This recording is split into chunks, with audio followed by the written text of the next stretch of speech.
come over to my office.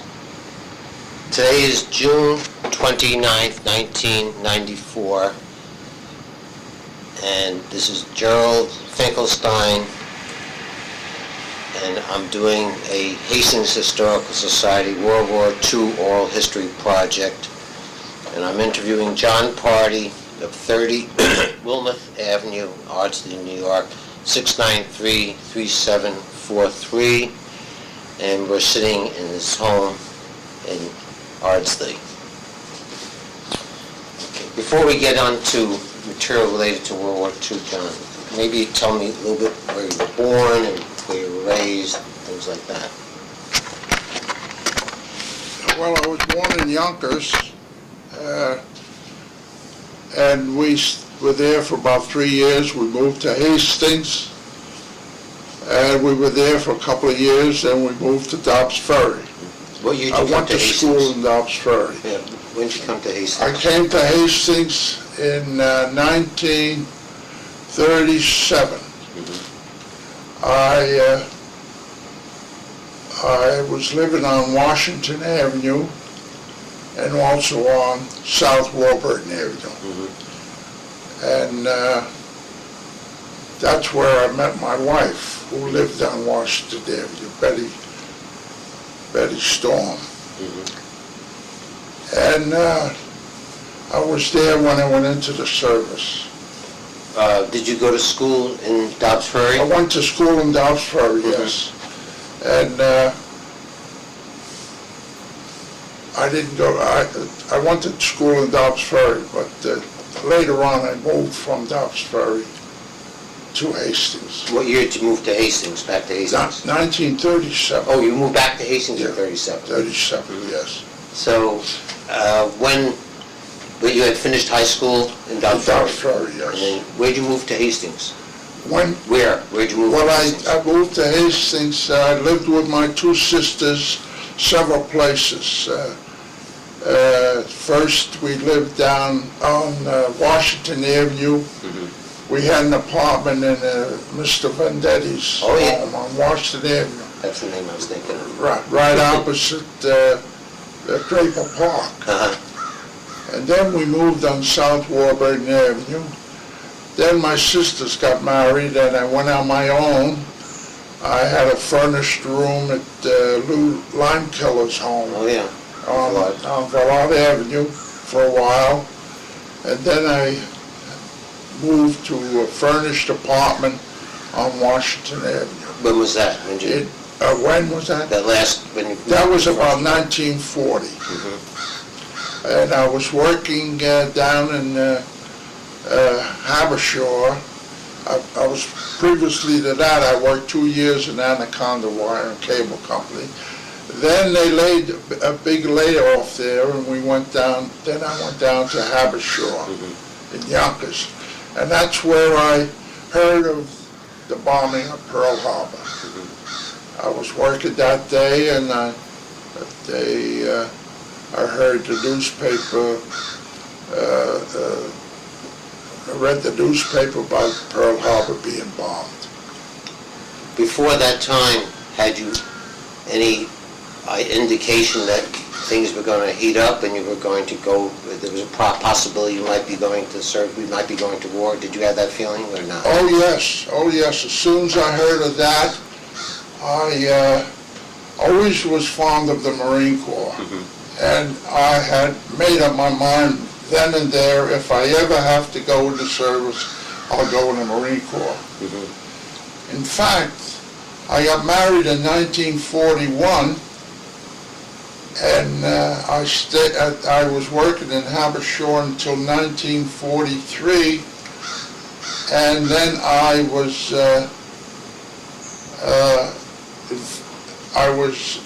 planning on joining the Marine Corps then.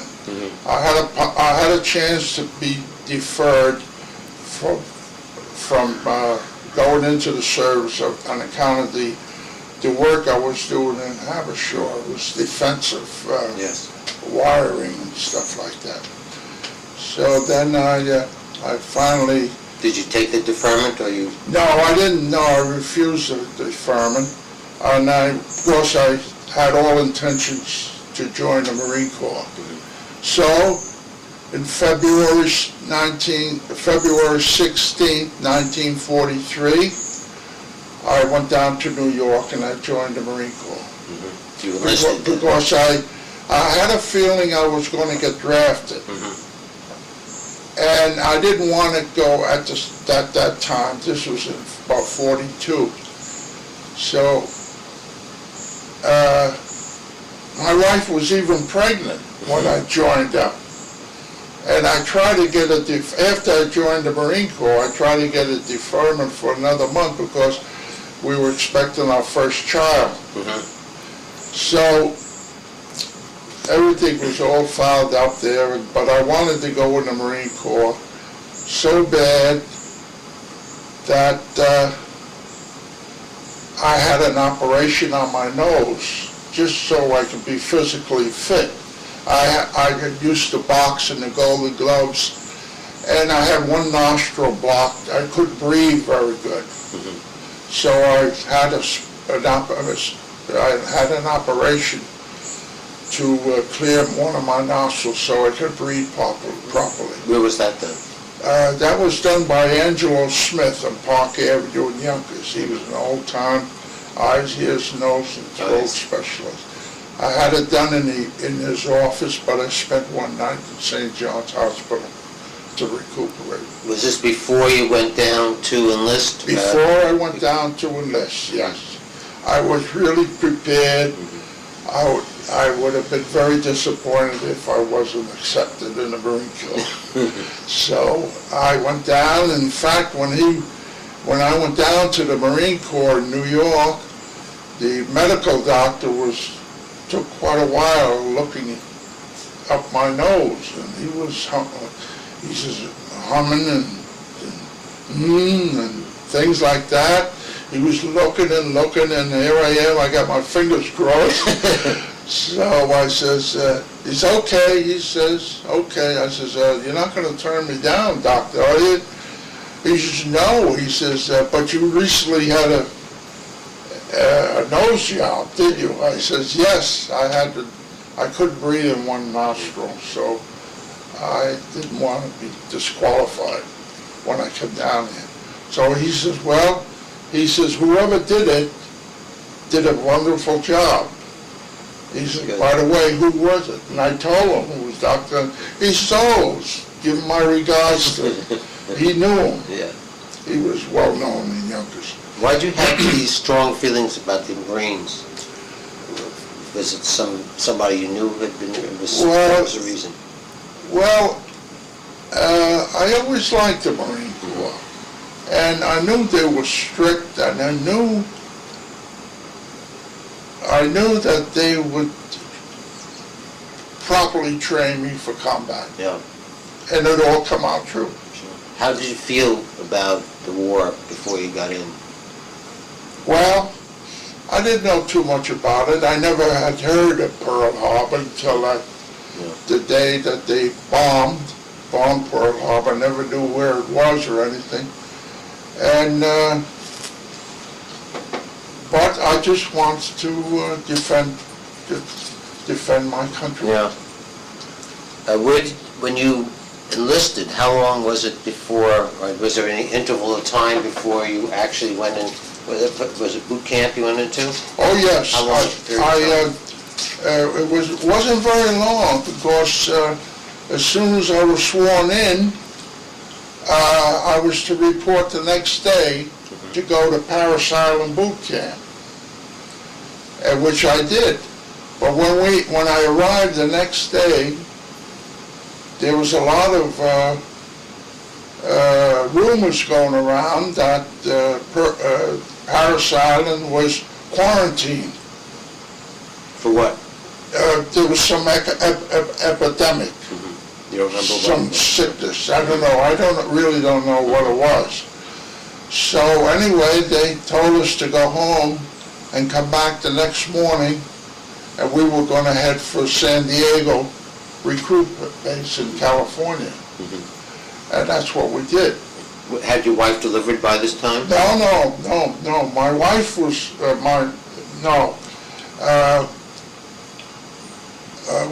she delivered our first child, a daughter, while I was in boot camp in San Diego.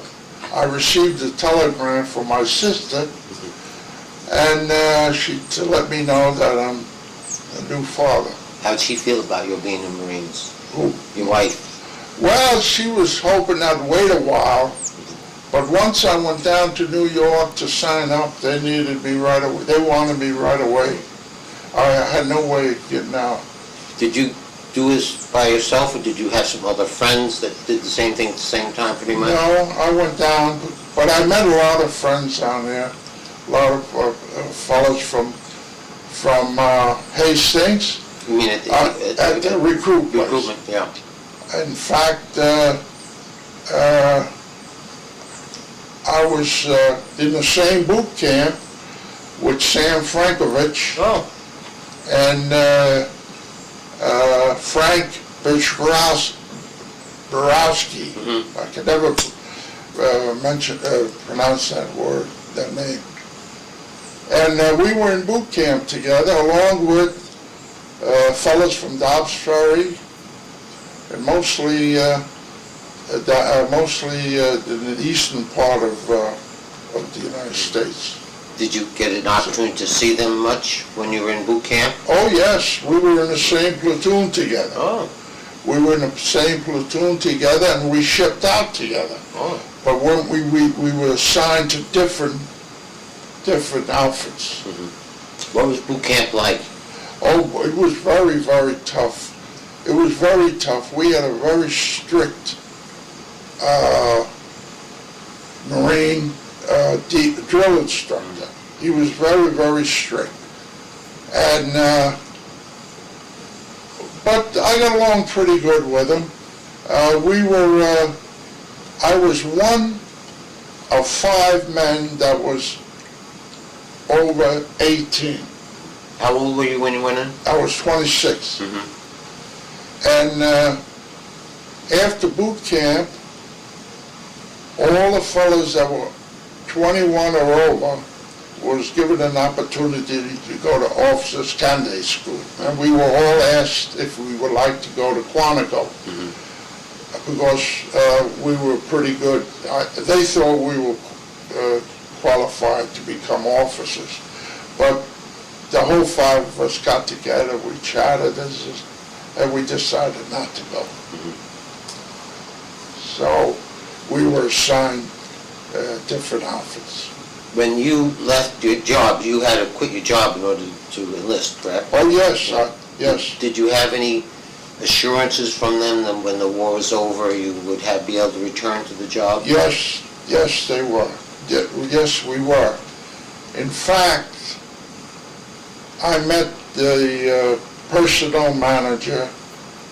Well, when I come back, when I was discharged, 2 weeks after, I became a police officer. Chief Donegan called me several times in my home and asked me to come to work, because he liked the way I looked in a Marine uniform, I guess. And I was familiar with the rifles and guns and everything else that came in handy as a policeman. So, in fact, I was asked, I was on a police job about a month. And this lady came to me and says she wanted to know where she had to wait for the bus to go down to the city line. And I was on the corner of Warburton and Maine. And I says, right here. And it was very, very cold. And I even suggest that she go into Joe Alzo's drugstore to keep warm. So then before she went in there, she says, don't I know you from somewhere? I says, well, I don't know. So she says, did you ever work for Habershaw? I says, yes, I did. He said, oh, yes, I remember you. You worked in the heavy stranders department. And I said, yes.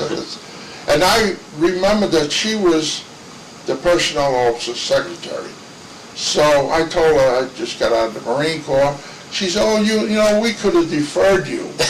I says, yes, I know. But I wanted to go in the Marine Corps. Did you have anybody else in your family go in the service? Yes, my brother went in, my brother Nick, who's no longer with us, he went in 1941. Oh, before you.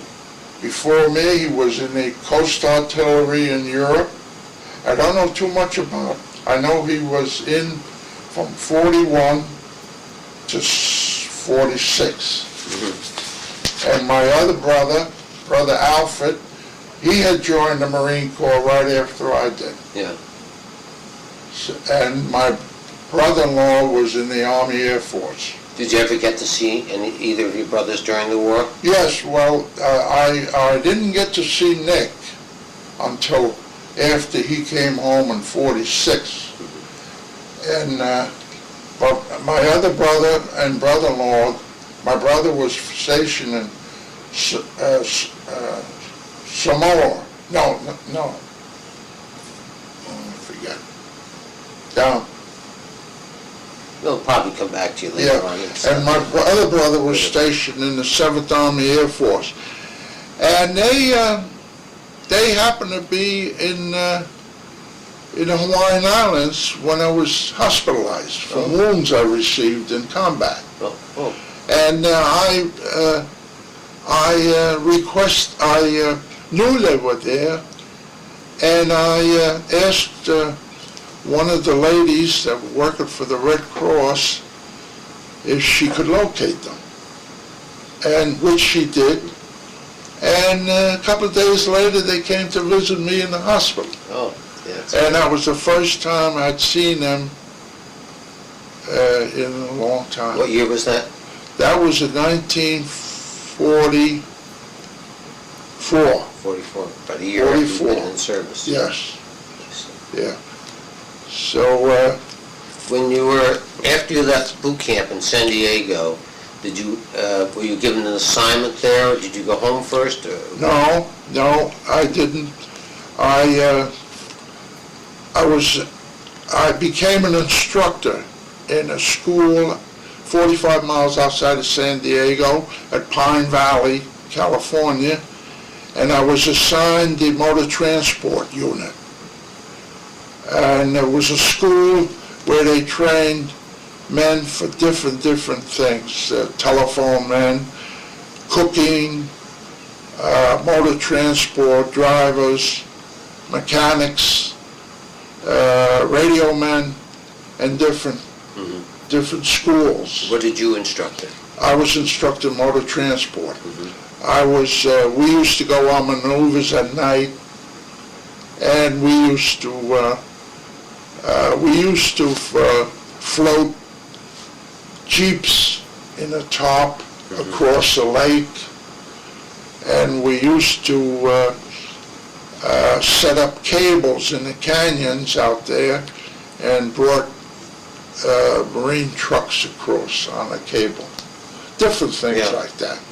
What did you particularly, that's what you trained people for in motor transport? Yes, I did that, and also on convoys. I did a lot of work on convoys. What do you mean by that? Well, we used to go through towns and villages, and we would be assigned different intersections, so we would be held up going through cities and towns. How long were you there? I was there about 6 months, and at that time is when I heard that the 4th Marine Division was being organized in the East. And the majority of the men in the 4th were from the East and down South. So that's when I got an itch to ask my colonel for a reassignment. I volunteered to join the 4th Marine Division. What was your rank at this point? Pardon? What was your rank at this point? I was a corporal. Corporal. That's the highest rank I had. Right. So he told me that I would have a job there the rest of the war, but I says no. I was getting a little bored about the job, what I was doing, so I wanted to go into combat. And that's why I joined the Marine Corps for. So he says, all right, he says. So a couple of days later, I was in the 4th Marine Division. They were stationed out in Camp Pendleton, California, and we trained out there. I did all my training in California. First at San Diego Recruit Depot, then we went to the Camp Matthews at the rifle range and hand grenade course. Then I went to Camp Pendleton, and that's where we left. We left Camp Pendleton, went down to San Diego, and we got on ships in San Diego, and we went overseas. What route did they follow? Through the Panama Canal? Well, it was a zigzag route. Anyway, it was we left San Diego, and we have the distinction, our division, of being the first Americans to leave America and capture Japanese territory. When we left San Diego, we hit the Marshall Islands, Roy Namor Islands, and that was all Japanese-held territory. And that was where I didn't set foot on land until we landed in enemy territory. Really? Which was the first place that you were dispatched to? That's it.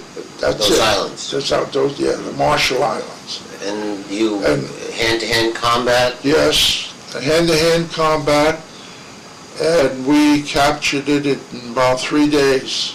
Mm-hmm. And I was wounded in Roy Namor on a hand. I was hit by shrapnel, and that's where I got my first Purple Heart. What was the shrapnel from? From, hand grenade? well, one of their guns, I guess, or something, I don't know. How'd you feel when you were on the ship before this? On the ship, it wasn't bad. We were fed good. We were so busy. We kept so busy on a lot of secrecy. Mm-hmm. We didn't know where we were going, mm-hmm. And we had to study maps. We had to memorize silhouettes of Japanese planes, mm-hmm. And we were really busy. We were really busy on the ships. We were on the ship, I forgot when we left, but we landed in February 1st. What year? 1944. Mm-hmm. 1944. Was it a big operation? Oh yes, it was a big operation. My lieutenant lasted 20 minutes. After we left our landing crafts and hit the beach, I was 10 feet away from my lieutenant. You were very close to him. Yeah. I'm sorry.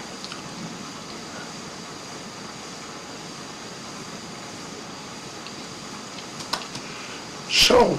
You had been with him, was he in training with you before Yes. too? He was training us for months.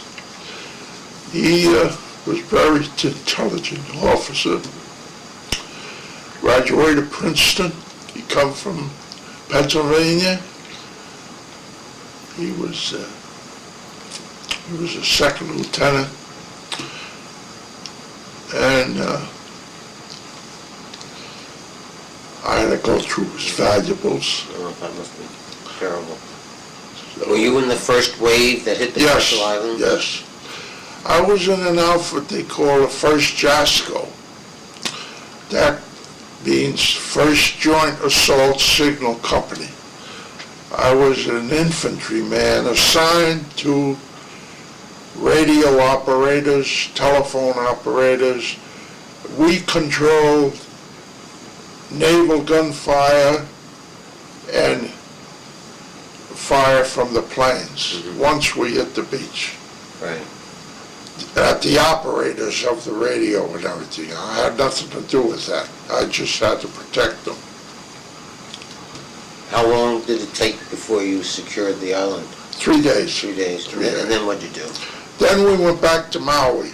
Maui in the Hawaiian Islands was our, we had to replace all the men that were killed. Was that because of your injury to your hand from the shrapnel? No. This, when it was, the island was secured. You had gotten shrapnel in your hand? Yes, it was taken, a corpsman fixed it up on the island. Oh, you didn't lose time in No, it was a minor injury. And he patched me up, and then when we went back to Maui, I checked into the hospital there, and they took care of my wounds. So you got the Purple Heart Yes. that? When did they award it to you? In the field, or did they say? No, I didn't get it for years later.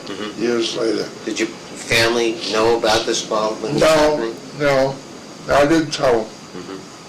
I didn't tell them. While you were in the service, did you have correspondence? Much correspondence with your family? Did you Oh yes, I wrote to my wife as many, and to my sisters. And you received mail too? Were you able to receive mail too? Yeah, we got regular mail. It was out in Maui, we got mail. We never got any mail in combat. Was it a long time? What sort of interval was there from the time you'd mail it, or they'd mail it before you'd receive it? Well, they didn't know I was going overseas. We couldn't tell them. Our letters were censored. Yeah. So we were told not to tell them that we were going overseas. How'd you know they were censored? Did they delete things from the... Yeah, my wife told me they cut the, it wasn't very much because I was kind of careful. Yeah. It was much cutting up on the letters. How long from the time she would send a letter, would you say, before you received it? Oh, about 2 weeks. 2 weeks. 3 weeks. Yeah. But when I was back in Maui, after being in combat in the Marshals, I went to a restaurant, and a lady gave me a little pamphlet of the Hawaiian Islands. And I asked her if she gave it to me, and I said, "Can I send this home?" She said, "Sure." So I put a circle around Maui, the island of Maui. Yes. And I sent it to my wife, and that's where she knew I was in the Hawaiian Islands. How long were you at Maui at that point? We were in Maui until May of '44. That's where I was involved in the Westlock story. What's that? We were heading for, is it going? Yes. We were heading for Saipan, our next invasion, the island of Saipan. And we were in Westlock, Pearl Harbor. We were the first, second, and third waves tied up alongside of each other. And the ships blew up. How come? What made them blow? Well, they never did say what. Here, this is a story that's been written over and over and over again. Oh. And it's in this book. And I was on the second ship that blew up. You were on the ship when it blew up? I was on the ship. I was on the quarter deck on my cot. It was a Sunday, right after I had my lunch. What year was this? What day? This was May of 1944. May of 1944. And this is in Maui? This was in Westlock, Oh, Pearl Harbor. Westlock. Westlock, Pearl Harbor. And you were on these ships I in was on these anticipation ships. of the invasion of Japan then? No, No? I'm sorry. Had nothing to do with the invasion, no. We were heading for Saipan. Oh, Saipan, okay. That was our next destination. Right. And we were just held over for a day there. Some of the officers went on liberty, but we stayed on the ship. And these 7 or 8 ships blew up. It was like another Pearl Harbor. How, do they have any idea what sabotage? There's a possibility. It's been a mystery ever since. And many of my buddies got killed. Wow. And I was wounded again. How badly? Not very bad. I lost my hearing for about 2 weeks from the explosion. I lost my hearing for 2 weeks. I was taken to the hospital in Aiea Heights in Pearl Harbor. And right after that, then after I got better, I went to Saipan. I have to change the tape at this point.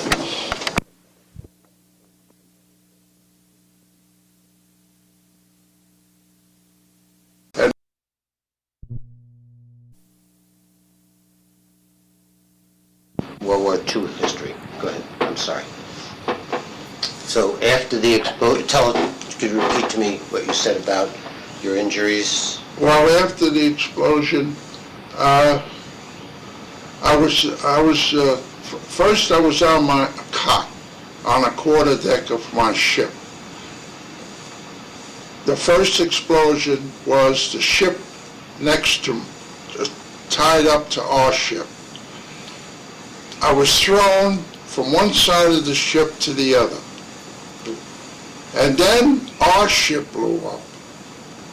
And then next thing you know, I was swimming in oil and flames and water, and I swam over towards the ramp of LSD, and they pulled me in, and I realized that my back was hurting, and I had ruptured eardrums. I couldn't hear from the explosion. Yeah.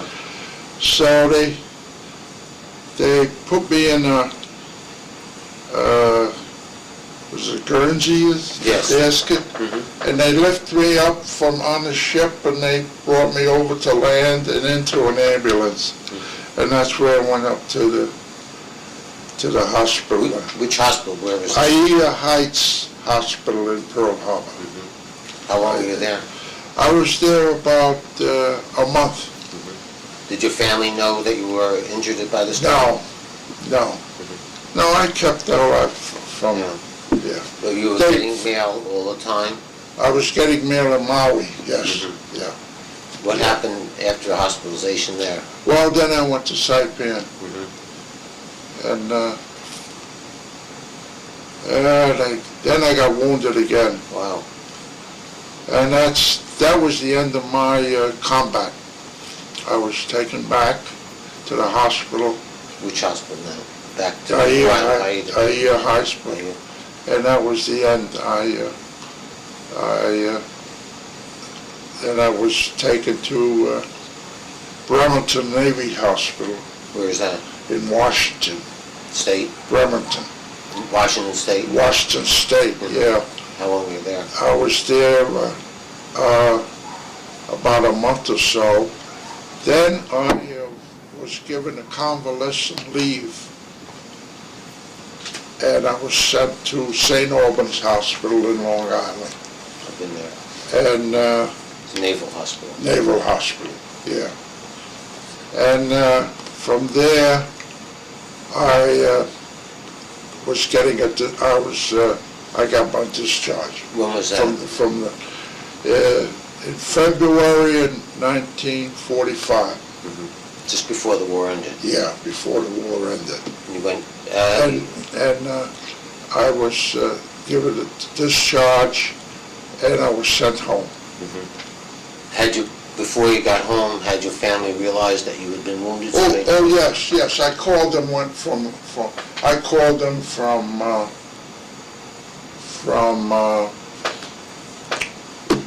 St. Albans, St. Albans, That's the first time they heard from you in all that time? yes. About my wounds, Yeah, yeah. about your wounds, But right. I was writing when I was in Maui, Yes. regular letters, Yeah, I understand. While you were on your tour of duty, had you met any people from Hastings? Oh, yes, I met a lot of fellows from Hastings. Let me see now. Oh, yes, after the invasion of the Marshall Islands, we were going back to Maui, and I was standing in the chow line, and somebody tapped me on the shoulder, and there was John Condon from Hastings. His company, he was in the 14th, even in our division, and he tapped me on the shoulder and said hi, and he wrote a letter to the Hastings News that he met me, and from then on,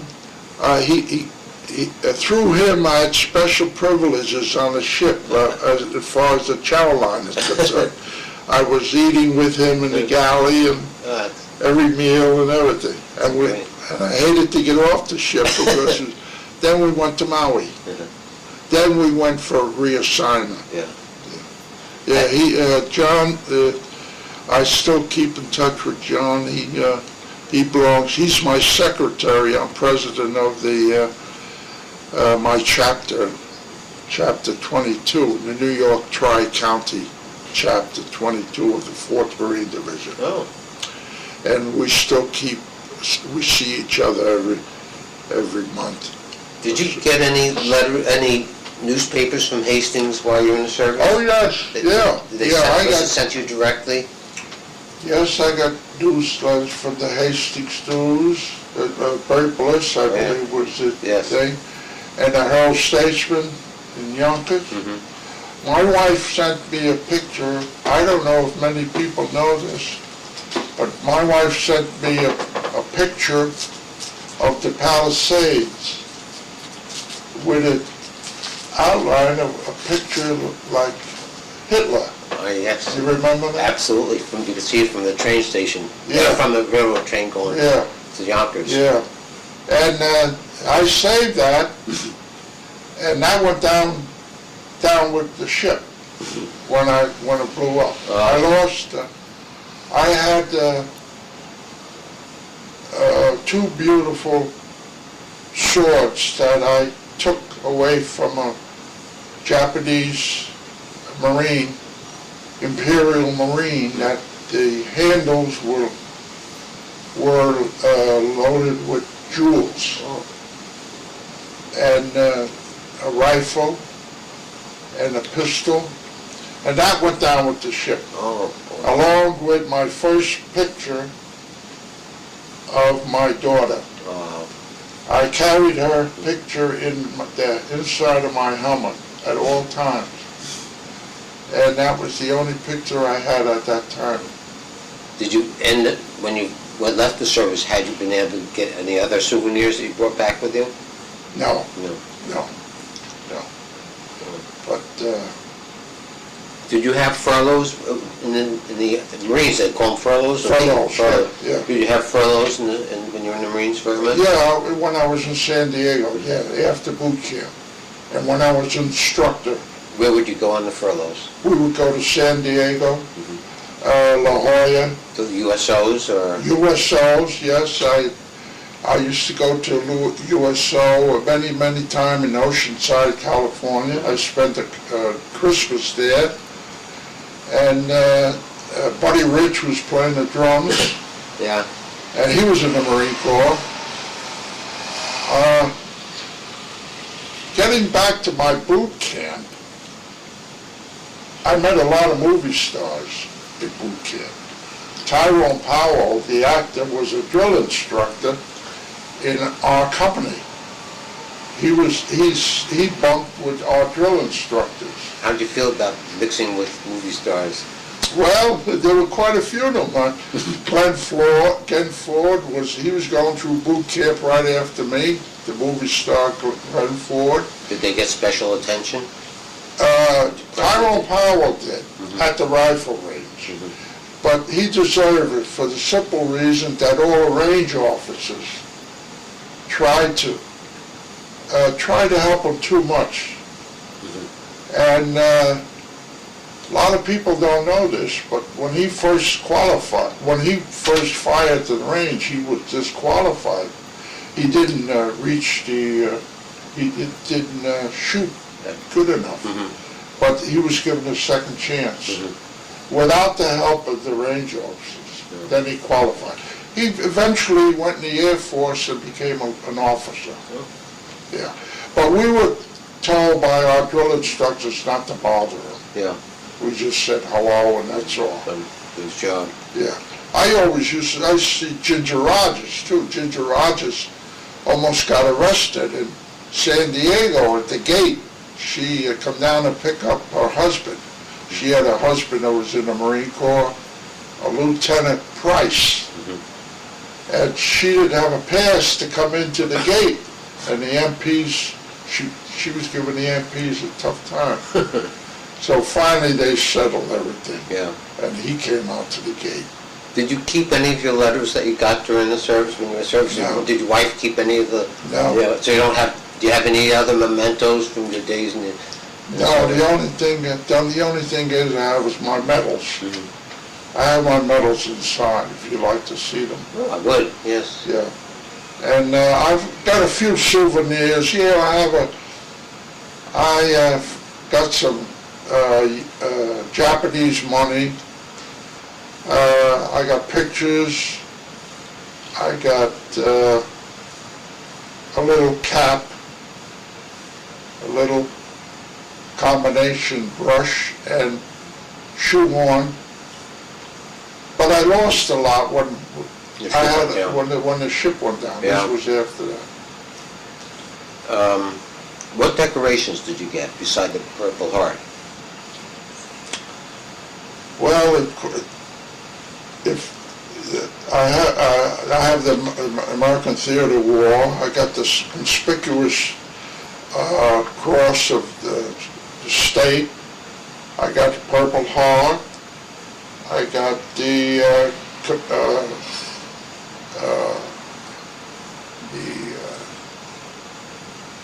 Asiatic Pacific with 2 stars. I got the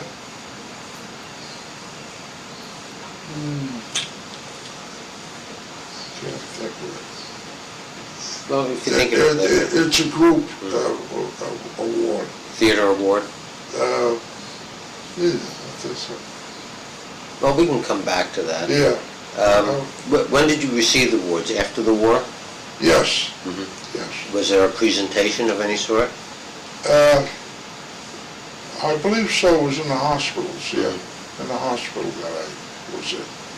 In Hawaii or at St. Albans?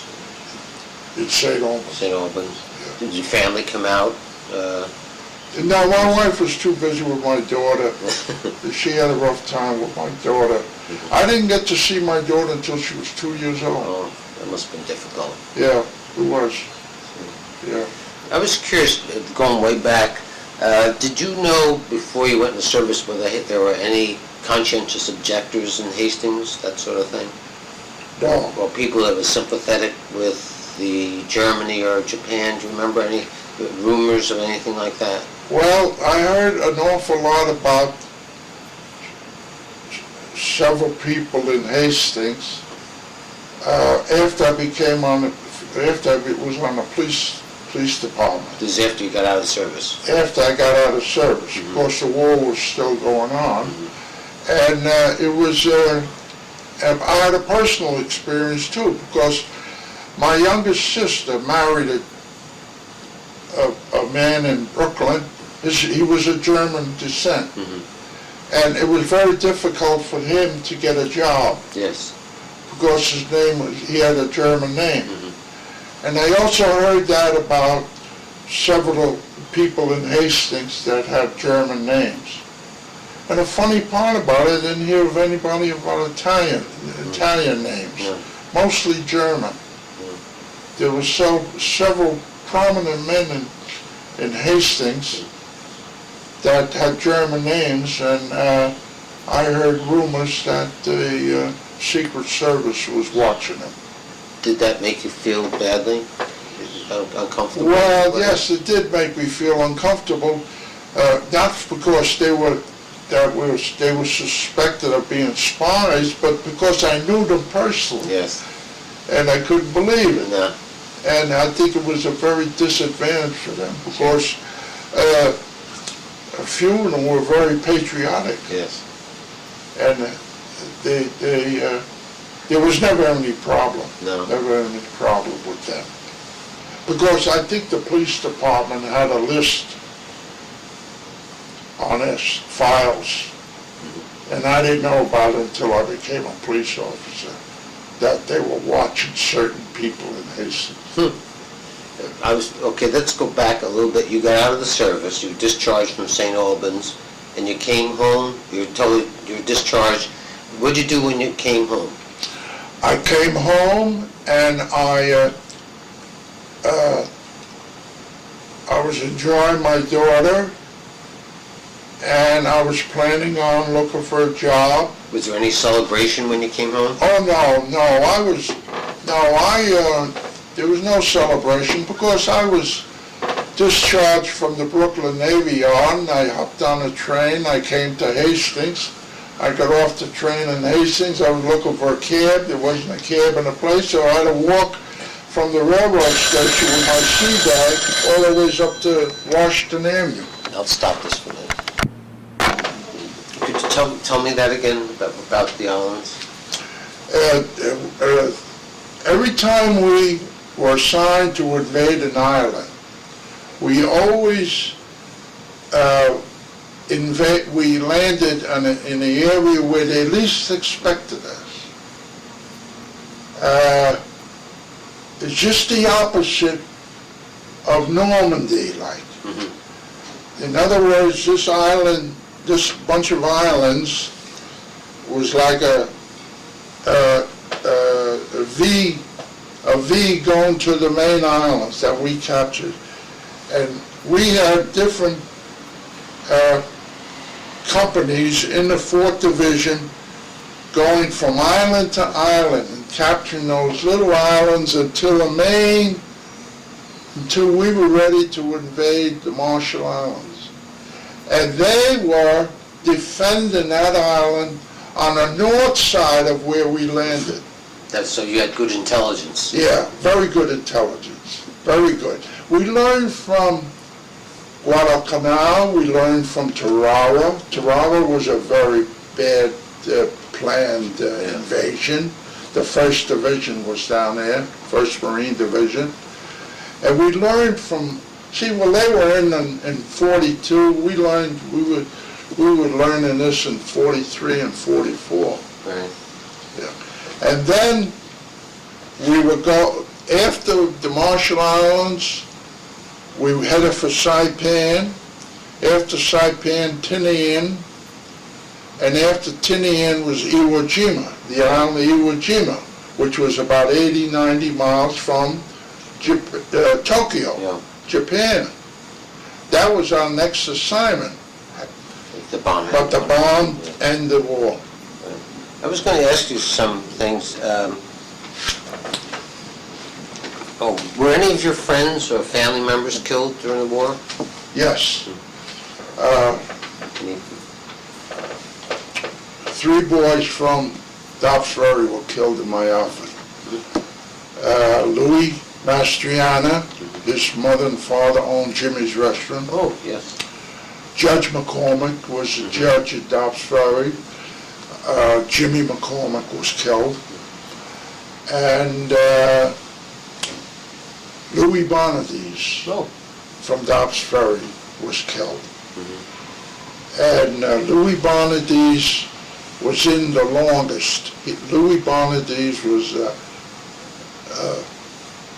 on an aircraft carrier before he was assigned to the 4th Division. In fact, I was attached to his regiment. And he was a real Marine. He quit school when he was 17 years old. He was going to Dobbs Ferry, and he joined up, and he was in there for a long time. Yeah. Yeah, and... Did you go to any funerals for these people? Oh, yes, yes. Where were they buried, locally, or? No, at the island where they were killed. Oh. Louis is on Saipan. Louis' body is on Saipan, and I think Jimmy McCormick's on Saipan, and Jimmy Mastriano's on Saipan. Did they have funeral services locally or memorial services for these men later on? For the Oh, families? yes, they did. They did, their families. In fact, I kept in touch with Judge McCormick. I went to his home, and I explained to him how his son was killed.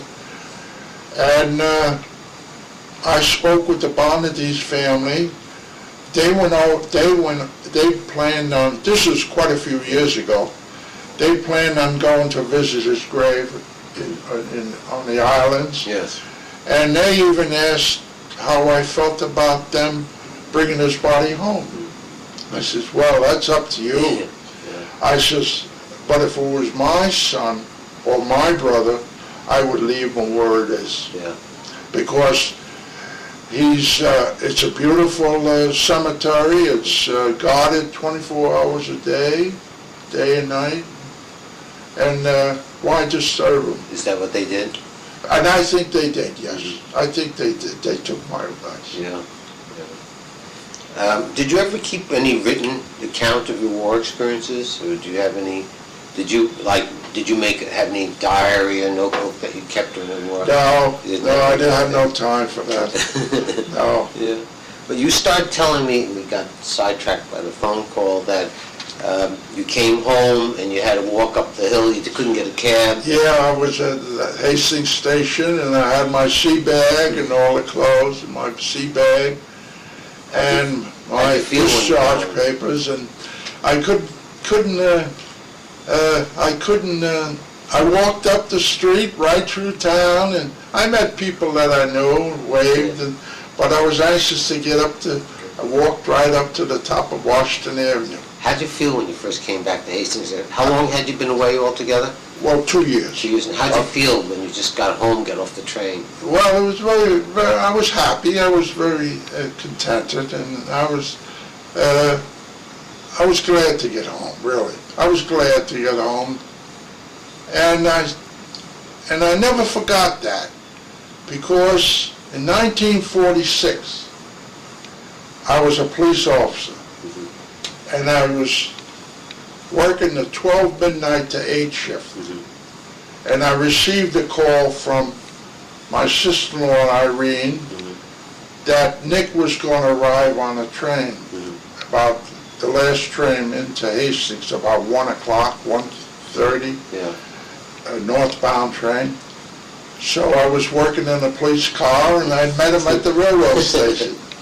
And he was surprised to see me, and I was glad to see him, and I drove him home in a police car. But when you walked up the hill, where were you living at this place? On the Washington Avenue, 67 Washington Avenue. My wife's home, where my wife was born and raised. So was there any there was no celebration to the war? When was this? This was in 1945. What month is this? February. February, that's right, you told me. So what did you do after you got home for a while? Well, I rested for a couple of weeks. I had to go down to Kingsbridge Veterans Hospital for treatment. Your back? My back, and physical therapy and all that. And then I received several calls from Chief Donegan asking me to come to work.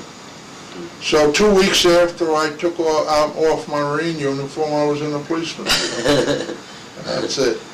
But the war was still on for another 2 years. Another 2 years. Well, Well, no, 1 year. 1 year, February 1 year. 54, right. Oh, yeah. I was working on a police force when we celebrated VJ Day in Hastings. Was there any celebration in Hastings and Oh, VJ yes. Day? Oh, there was a lot of celebration. Oh, yeah. Everybody was happy. The boys were coming home and everything. Yeah, yeah. Extra police were put on duty, and it was a big celebration. Were any of the policemen deferred that stayed out of the service because they were on the police force during the years of the war? Yes. And how did they feel? How did they feel about it, and how did the people in town feel about that fact that they didn't go into service? Well, How'd you feel about it? Well, I understand they needed them. And one person in particular, he wanted to stay out. He went to Mayor Steinschneider and pulled strings. Right. And he stayed out. But after the war was over, when we were given credit for being a disabled a serviceman Right. or a veteran, we were given extra points on a promotional examination. That's when he started to complain. He didn't like it then, but he liked it while he was deferred. Did you have strong feelings about that? All these people that tried to... Were there many people that did that, do you think? No, Avoided not going many. to service? No, because Hastings only had about 15 police officers. And because I remember when I was hired, my badge number was 16. And when it was given to me, I joked to the chief. I says, "Oh, great, this is 16. That means there's a bar for each policeman on the job." There were 16 bars in Hastings.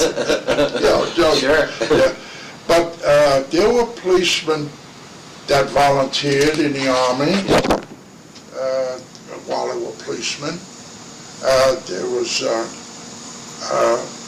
Joe Trojak. He went in the Army. He was a policeman. Baichi Edwards went in the Army, in the service. Was he in the police force? Baichi was in the police force? Oh, yeah. I didn't know Yeah, I worked with him. Yeah, but he quit. He Yeah. didn't like it. No. He went into a wholesale fruit, vegetable Right. business before he went to the school. Yeah. Oh, I didn't know that. I only knew him at the time in the school. Yeah. And then McCaffrey went into the Coast Guard, Officer McCaffrey. Most of them came back and resumed their Yes, position with the police force. yes. yes. And how was it being in the police department during the end of the war? Well, it was pretty rough. There was strikes down Anaconda, and there was a lot of, union strikes. And the servicemen were coming home, getting drunk, having a good time, celebrating, not really getting drunk, but celebrating. You had mentioned to me before we started talking that Donegan had asked you when you were going to get in the service, how you would feel about arresting somebody in the service. Yes.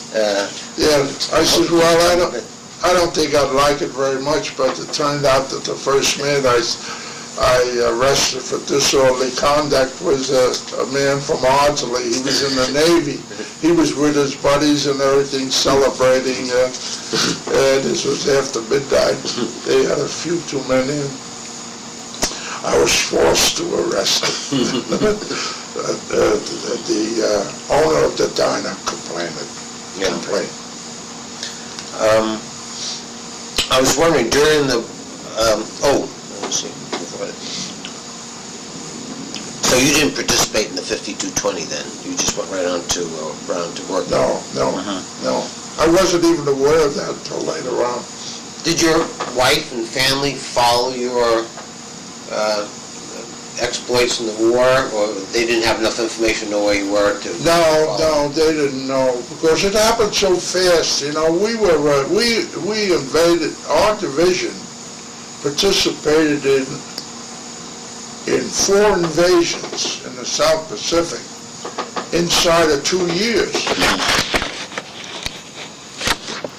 That's a lot. See, in 2 years. So, Oh, that award I couldn't remember, was Presidential Unit Citation. oh, right. Yeah, we received 2 of them. I received 2 of those. Well, maybe we can get photographs of some of those when we have an exhibit. That'd be very helpful. Well, I have them in the other room. I'll show it to you. That'd be before great. I leave. Looking back at the civilian side of life during World War II, you were here early couple of years, and then after the war you were here for a year in Hastings. I was wondering, maybe you could tell me a little bit about what it was like living in Hastings during the war. For instance, what would you say was probably the biggest change in your family's life because of the war? Was there any special privation or disruption of life, would you say? This is during the period of time before you went in the service, or that year you were returning. Well, it was a very sad occasion. After all, there were hundreds of boys and girls went in the service from Hastings, and I don't think the parents were overjoyed about it. It was a sad occasion. And then there was a lot of restrictions. I got this from restrictions of buying things. Buying rationing, you mean? Rations, through ration, gas and everything. I all heard that after I come home. In fact, when I was before I went overseas, I helped my sister that lived in California move from an apartment to a house, and she gave me a camera with 2 rolls of films, and I took that with me. I took pictures in combat. Oh. But you lost that when the ship went down? No, none of that. No. This was when I was in Roy Namor. Mm-hmm. And I had a captain that heard about it. Well, he was in some of the pictures too, and he was being transferred to Pentagon. And before he left, he wanted the negatives of all the 2 rolls of films. And at first I didn't feel like giving them to him, but he said, he talked me out of it, and he says, listen, I knew he was an editor of a newspaper in Chicago, and I knew he was still involved with the newspaper. And he told me that he would develop them, enlarge them, and send them the negatives and the pictures to my wife, which he did. Oh, and I didn't get to, yeah, and I got about 20 pictures that I had taken on an island, you know, and I still have them. Well, maybe we could have some duplicates of some. Oh, I have some extra ones. That would be great. Let me stop